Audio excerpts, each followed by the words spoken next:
సూర్యాపేటలో Nuthankal mandal చిల్పకుంట్ల village. But నేను పుట్టింది పెరిగింది వచ్చేసి వరంగల్. సో దాని తర్వాత వరంగల్లో ఎన్ఐటి వరంగల్లో నేను బీటెక్ సివిల్ ఇంజనీరింగ్లో చదివాను. And after that I worked as assistant engineer in irrigation department.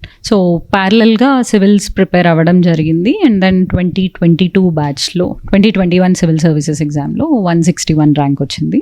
So I got IPS in 2022 batch. అన్నయ్యతో పాటు ప్రిపేర్ అయ్యాను.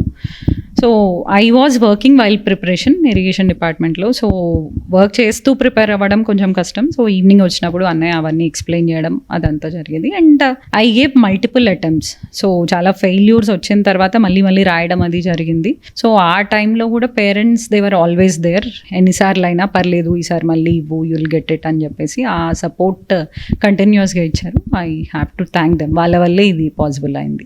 And with respect to preparation, ముందుగా అసలు వాట్ ఎగ్జామ్ డిమాండ్స్ అనేది అర్థం చేసుకోవడం important. Initially I fail to understand that. So ర్యాండమ్గా ఉన్న బుక్స్ అన్ని చదవాలి అన్న ఆ మోడ్లో పోయేదాన్ని. But then I have realized ఎగ్జామ్కి ఏది ఇంపార్టెంటో అది మాత్రమే చదవాలి అని. So syllabus and previous year question papers అవి అనలైజ్ చేయడం ద్వారా will understand what exam needs అని. సో అలా కొంచెం ఫోకస్డ్గా ప్రిపరేషన్ జరిగింది. So after that I got through. Actually I gave 6 attempts. 6th attempt లో వచ్చింది. అంటే all through these attempts I was parallelly working. So వర్క్ని అండ్ ప్రిపరేషన్ని బ్యాలెన్స్ చేస్తూ ప్రిపేర్ అవ్వడం జరిగింది. సో ఈ ఎగ్జామ్ ప్రిపరేషన్లో completely there will be phases where you will be completely low, completely ఇన్ఫీరియర్గా ఫీల్ అవుతాం to a point when failures కంటిన్యూస్గా వస్తాయి.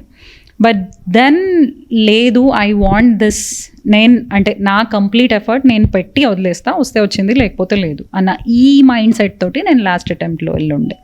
So I give my complete effort ఈసారి ఎట్లయినా అనేది ఫిక్స్ అయి ఉండే. సో అట్లా I gave my complete effort. I had my family who were supporting. నేను వెన్ ఎవర్ ఐఎమ్ లో, లేదు నీకు వస్తుంది అని చెప్పేసి సపోర్ట్ ఇచ్చే ఆ ఫ్యామిలీ ఉండే. సో దానివల్ల I was able to overcome it. Civil ప్రాక్టీస్లో ఒక రోజులో ఎలా డే ప్లాన్ చేసుకునేవారు? ఇప్పుడు సివిల్స్ ప్రిపేర్ అవుతున్న వాళ్ళకి కూడా మీరు ఎలాంటి సజెషన్స్ ఇస్తారు? సో నేను వర్క్ చేస్తూ ప్రిపేర్ అయ్యాను. సో మార్నింగ్ లేసి ఒక 2-3 hours చదవడం. And then I use to give test series.